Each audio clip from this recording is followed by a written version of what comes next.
Hey everyone, welcome back to HarshiLearn, your ultimate destination for mastering programming concepts. I'm Harshitha B R, and today we are diving into an exciting concept, arrays in C Sharp. Ever wondered how to store multiple values under a single name without creating 100 different variables? That's where array comes in. So they make data management efficient, structured, and super powerful. By the end of this video, you'll be pro at understanding what arrays are and why we need them, and exploring different types of arrays in C Sharp, and also mastering loops to work with arrays efficiently, and implementing single dimensional, multidimensional, and jagged array with real world coding examples. Sounds interesting? Stick around till the end because we have some cool coding demos ahead. Before jumping, hit the like button and subscribe to HarshiLearn. And let's get started. Okay, what is an array? Imagine you're managing a list of student marks. Instead of creating separate variables like mark 1, mark 2, mark 3, and so on, wouldn't it be great you could group them all up together under one name? That's exactly what arrays do. An array is a collection of elements of the same data type stored in contiguous memory locations. You can think it of like a train with multiple coaches. Each coach hold a value just like train compartments are numbered. Okay, each value in an array is identified by an index that starts from 0. Let's say you need to store the marks of 5 students. First, we'll try without an array. Let's declare int mark 1 is equal to 10. Hint mark is equal to 11. Hint mark 13. Hint mark 4 13. And in mark 5 14. It looks very messy, right? Suppose if you want to store mark 100 till mark 100, it's very complicated to do. So, I'll show you how to do this with an array in a simple way. Okay, instead of this, let's create an array. Hint, whenever we need to create an array, we need to use the square bracket. It indicates uh, it's an array. Let's give a name to an array, marks. Okay, let me use this curly braces, 10, 20, 30, 40, and 50. Let me add the semicolon. Now, you can see these values are stored neatly, that too in a single variable. Right? So, this is a simple way to create an array. Let's print this using a for each loop. So, don't worry about this for each loop. I'll teach this in future lecture. Okay, let's run this.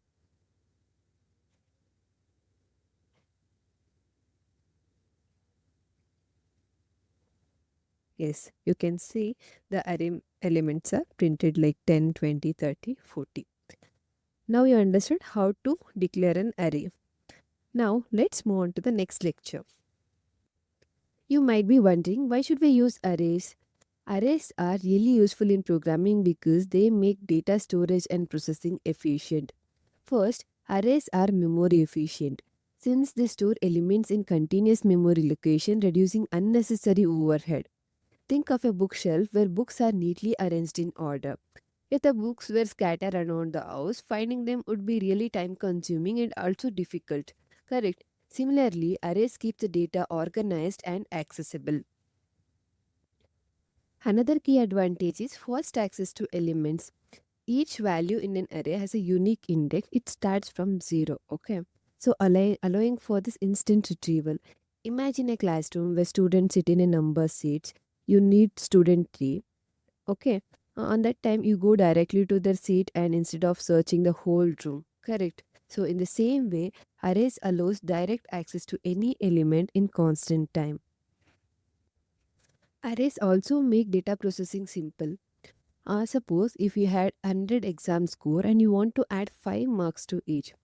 Updating 100 separate variables would be impractical and also very difficult. Correct. With an array, you can simply loop to process all the element at once, making it far more efficient. This is another advantage of array. Finally, arrays form the foundation of advanced data structures like sorting algorithms, stacks, and queue. In short, we can say arrays saves memory and it provides fast access and it simplifies iterations and are essential for many complex programs. Now, let's see how we can access elements in an array using their index. Let me take string array. Let me name it as fruits. Okay. I'll use this curly braces. Apple, orange. Let's check cherry. Okay. Now we have an array called fruits which contains the elements apple, orange and cherry. Okay, each element in an array is stored at a specific position that is known as index. Okay, in C sharp, array indexing always starts from 0, the meaning that first element that is apple is at the index 0 and the second element orange is at the index 1 and the cherry it's at the index 2. Let's access these elements using their index. Okay, access the elements using index. I'm just adding a comment here. Let's use console.writeLine. Let's say first fruit. Okay. You know the first fruit is at the index 0. Let me add the index as 0. I'll close this parenthesis. I'll add the semicolon. Let me print another element. Console.writeLine. Let me access second fruit.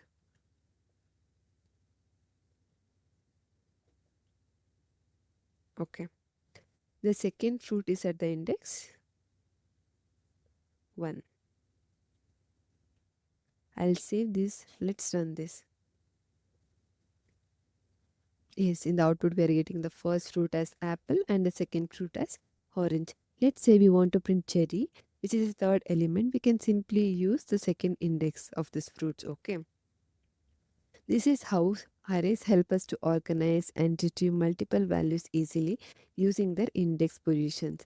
Instead of creating a separate variables for this apple, orange and cherry, we can store them in a single array called as fruits and we can access them easily using their index whenever needed. Okay. Okay, let's see types of arrays in C sharp. C sharp provides three types of array. The first one is single dimensional array. This is the most basic type of arrays. It's like a list, okay? And the next one is multidimensional arrays. This array is used for storing grid or table like data. And the last one is jagged array. When we have this array inside arrays, where inner arrays have different sizes, on that time we can use this jagged array. Let's explore each of these with examples. Now, let's talk about single dimensional arrays in C sharp. A single dimensional array is the most basic type of an array. It is simply a list of elements that is stored in a continuous memory location.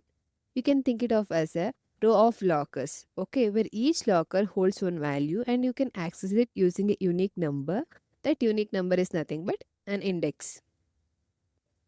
Now, let's see how this single dimensional array works with an example. I'll show you how to declare and assign and access a value in a single dimensional array. So, we'll start by declaring a array string array. Let me give the name as cars. Okay. So, this string and this square bracket is nothing but array of strings. Okay. This cars is the name of an array.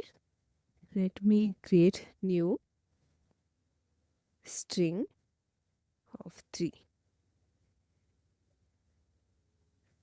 Okay, this new string of 3 is nothing but it creates an array with 3 empty slots to store values.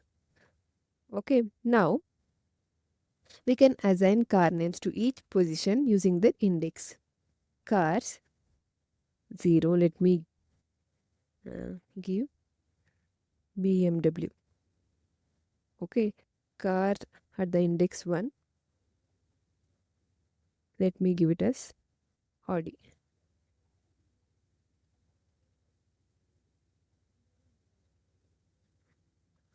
Sorry. Okay. Let me add the semicolon. Next car at the index 2. Let me give it as Tesla. Okay, the first element at the index 0 is BMW, and the second element at the index 1, that is Audi, and the third element at the index 2 is Tesla. Now let's print this. Instead of printing each element separately, we can use for each loop. Okay, for each loop, string car in cars. Let's print this using this console.writeline car. Okay, this for each loop automatically it iterates through each element inside this cars array. Okay, so let me save this and let's run this code.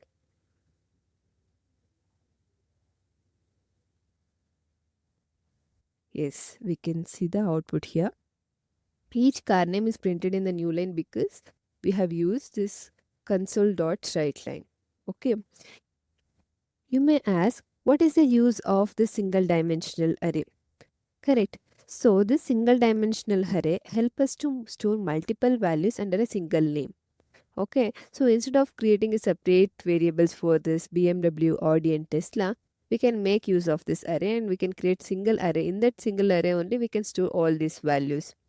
And one more thing is we can easily modify and access these elements using this index. Correct. So this makes our program very clean and structured. Okay, that's about this single dimensional array. Now let's move forward and explore more about arrays in C Sharp.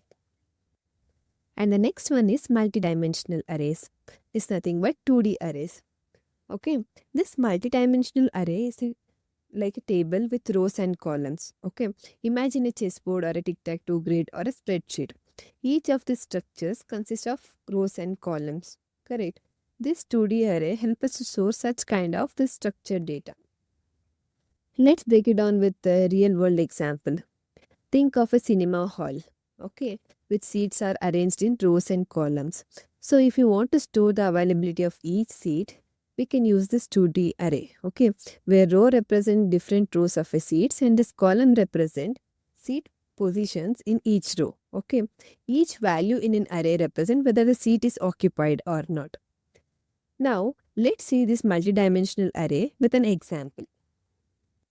Now, let's declare this 2D array. Let me take integer array. See, here you can see inside this square bracket I am adding this comma. It indicates this is an 2D array. Okay. Let me give the array name as matrix is equal to, let me assign some values, 1, 2, 3, 4. Here you can see this 1, 2 displayed in the 0th row. Okay. And this 3, 4 will displace in this first row. Okay. Let me access these elements. I'll print it using this console.writeline. Let me access the element.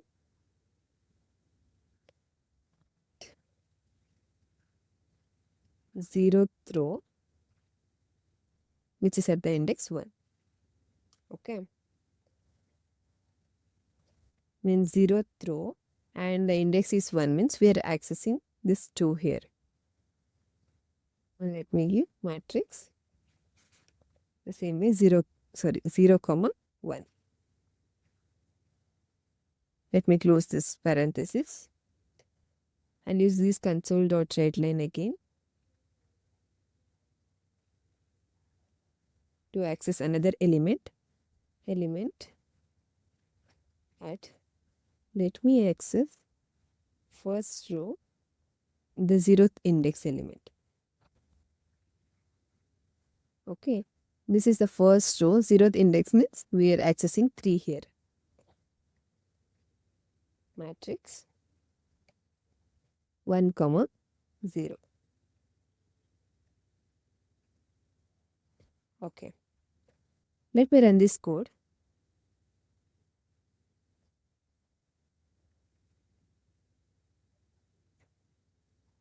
Okay. This 2, this is fetched from this 0th row and this first column. And this 3, this we fetched from this first row and the 0th column. I hope you understood how to declare this multidimensional array and how to access it. So, this 2D array allows to store the data in a structured row column format, and this is perfect for handling grid tables and real world structured data. So, this is just a one type of multidimensional array. Next, let's explore another interesting concept, that is jagged arrays. Now, let's dive into another powerful type of an array, that is jagged arrays. This jagged array is essentially an array of arrays, but unlike multidimensional array, each subarray can have different length. You can think it of like a set of shelves. Okay, some shelves may have only 2 books, others may have 5 books.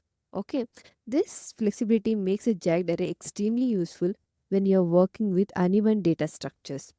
Let's see this with an example. Now, let's declare jagged array.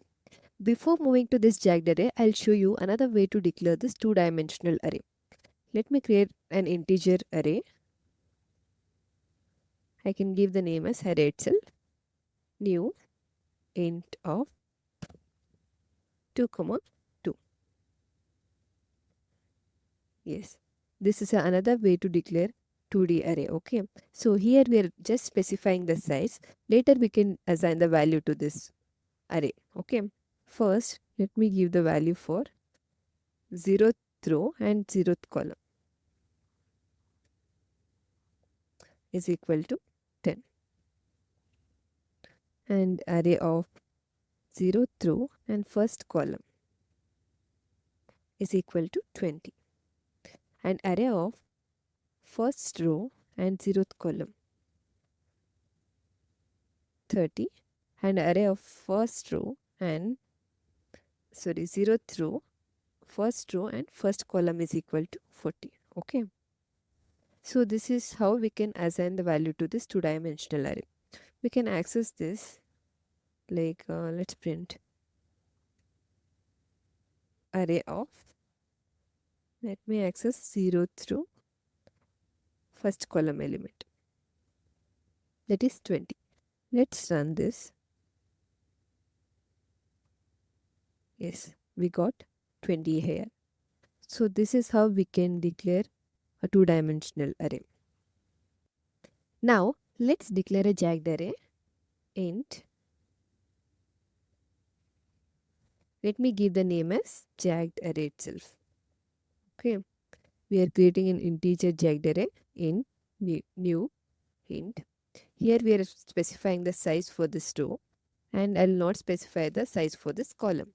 Okay, this new int, this indicates this array has 2 rows, but the number of columns is not fixed. Okay, so we can have different number of elements for each row. Okay, let me initialize each row with different length.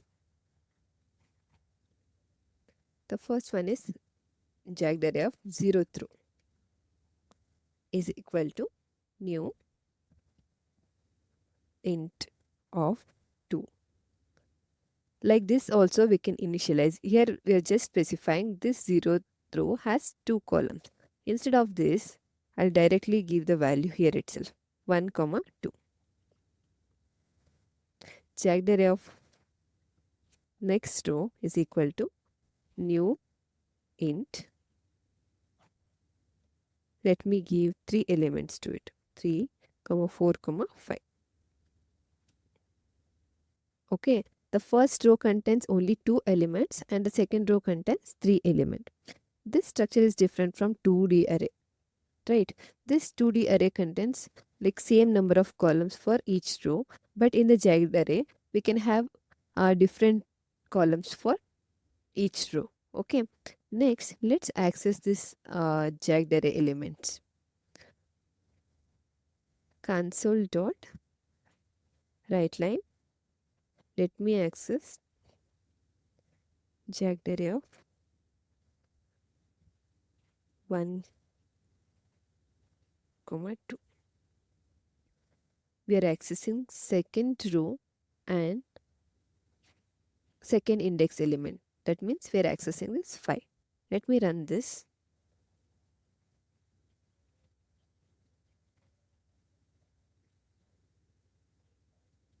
Yes, we are getting 5 here. This confirms that jagged array structure allows us to store different size data collections efficiently. Now, you may ask like where these jagged arrays are used. These jagged arrays are extremely useful in situations like where data is irregular or dynamic. For example, student grades. Like each student may have different number of subjects. On that time also we can use this jagged array. So now we understood about this jagged arrays. This jagged arrays provides a flexible and efficient way to store irregular data structures, right? So unlike this multi-dimensional array, they allow each row to have different number of elements, making them perfect for this dynamic data storage. So this is why jagged arrays are commonly used in real-world applications like grading systems, surveys, and databases. That's a wrap for today's session. I hope this session helped you to understand arrays better. If you found this explanation helpful, make sure to like, share, and subscribe for more amazing tutorials. So, if you have any questions, feel free to drop in the comments. I'll be happy to help. That's it for today. I'll see you in the next video. Until then, happy coding and have a great day.